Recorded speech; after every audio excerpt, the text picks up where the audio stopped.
Datang mengambil, memelihara.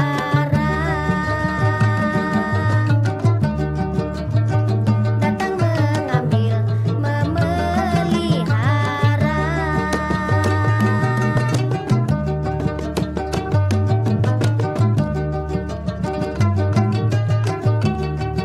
Tersiar kabar kemana-mana, tersiar kabar.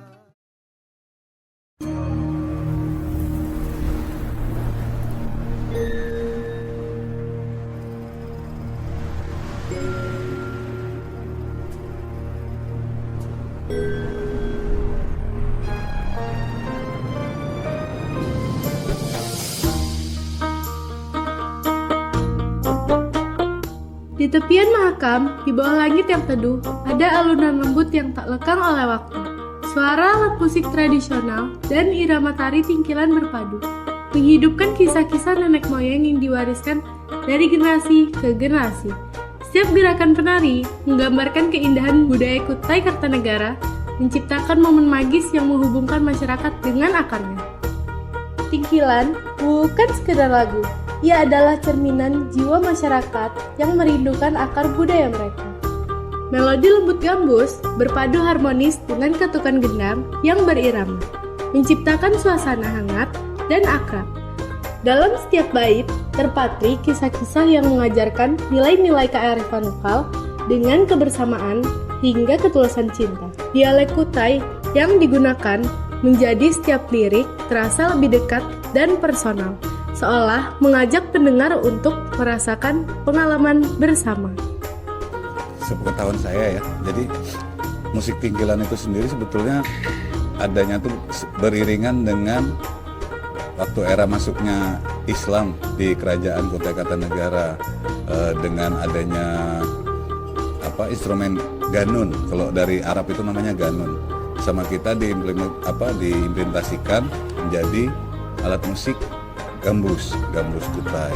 Kalau ganun itu dari Arab. Jadi kalau waktu tepatnya masuknya itu kurang tahu seberapa, yang jelas beriringan dengan masuknya agama Islam di kerajaan Kutai. Pada masa kejayaan Kesultanan Kutai Kartanegara, tingkilan menjadi nafas setiap upacara adat dan hiburan kerajaan. Dalam pesta rakyat Erau yang penuh warna, alunan gambus dan pantun berbalas tidak hanya sekedar pengiring, tetapi merupakan jiwa dari perayaan itu sendiri. Saat itu, tingkilan telah melampaui fungsi sebagai musik belaka.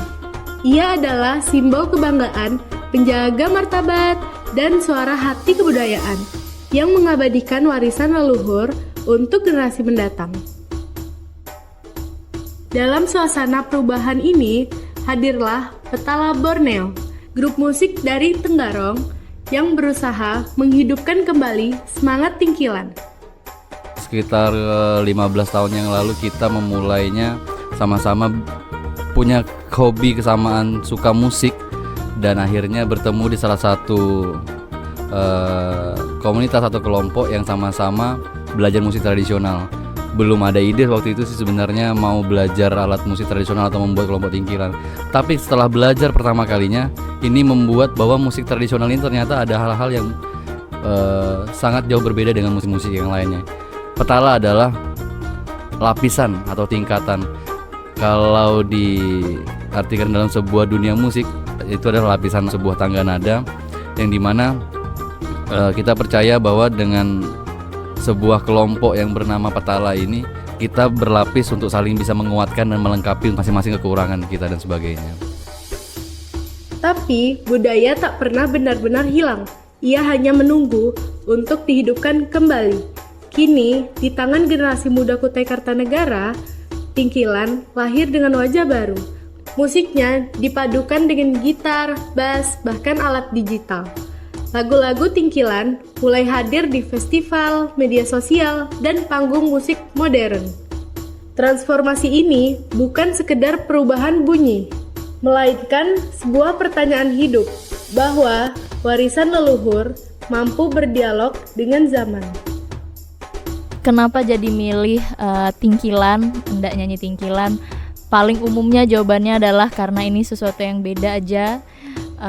Saya punya merasa banyak saingan namun nyanyi di tingkilan ini karena sampai sekarang pun anak-anak muda sekarang ada yang lagi belajar untuk nyanyi tingkilan, tapi saya rasa juga sampai sekarang masih minim gitu pegiat dari penyanyi tingkilan ini.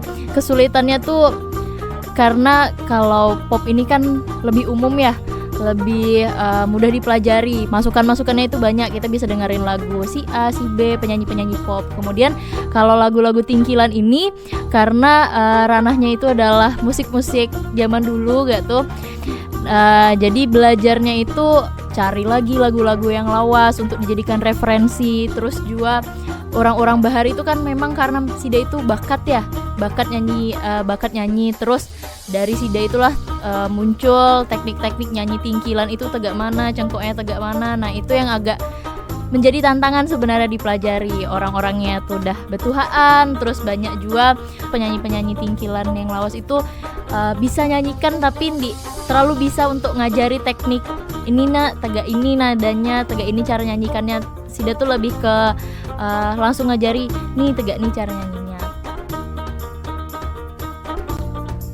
Mereka tak mengubah jiwanya, hanya menyesuaikan nadanya dengan zaman. Karena budaya sejati bukan yang kaku, tapi yang mampu bernafas di setiap masanya. Seperti sungai yang mengalir, tak pernah kehilangan sumbernya. Budaya ini menari di atas angin perubahan, menyerap warna baru tanpa kehilangan akarnya yang dalam. Ia adalah cerita yang ditulis ulang oleh tangan waktu, di mana tradisi lama bertemu inovasi segar, menciptakan harmoni yang abadi. Kenapa saya milih tradisional? Karena kayak seru aja gitu mengangkat tradisional untuk ke orang-orang mengetahui gitu. Nah, jadi menurut saya tradisional itu mempunyai ciri khas tersendiri, yaitu musik tradisinya itu berbeda dengan musik modern yang sekarang. Jadi perhatian pemerintah cukup baik ya dengan adanya mereka mengusulkan untuk ditetapkan sebagai warisan budaya tak benda tadi. Itu salah satu termasuk perhatian pemerintah kepada musik tingkilan itu sendiri. Dan mungkin dengan adanya beberapa grup-grup musik tingkilan yang diberikan kesempatan atau diberikan bantuan untuk tetap bisa berdiri melestarikan musik tingkilan itu sendiri. Musik ini akan punya ruang dan punya tempatnya di mata masyarakat. Apresiasinya sangat luar biasa, sangat besar-besaran, terutama apalagi orang luar daerah ya. Nggak usah ke luar negeri, orang misalnya di Jawa aja yang bukan kebudayaan mereka mengenali kebudayaan Kutai aja melalui musik, itu sangat menyenangkan bagi mereka. Jadi jangan pernah supan dengan budaya tanah seorang. Zaman sekarang lebih bangga orang meng-highlight cerita atau bekesah bahasa Kutainya itu dengan kebudayaan orang luar, kebudayaan barat, kebudayaan Asia Tenggara yang mulai masuk dan sebagainya. Tapi kita harus paham bahwa budaya orang luar aja bisa masuk ke wilayah kita. Seharusnya kita juga harus bangga dan bisa membuat budaya kita itu masuk ke negara-negara orang. Pesan saya, tetap lestarikanlah musik tingkilan sebagaimana kita menghargai musik-musik modern yang ada sekarang. Mudahan habis ini lebih banyak lagi yang pengen belajar, terus juga lebih banyak lagi pelaku-pelaku penyanyi yang mau nanti menyanyikan lagu-lagu daerah dari Kutai Kartanegara seperti itu. Selama masih ada yang mau mendengar dan menjaga, suara tingkilan tak akan pernah padam. Dari tepian Mahakam, dari hati orang Kutai, ia akan terus bernyanyi, menjadi nada yang tak akan pernah punah. Ia adalah suara yang tak lekang dimakan waktu. Sebuah warisan bunyi yang akan terus mengalir dalam denyut nadi peradaban Kutai yang terus berlanjut. Amun erau banyak kesenian, Bubuhan hitam jua ditampukan, embok musuh nyambut wisatawan.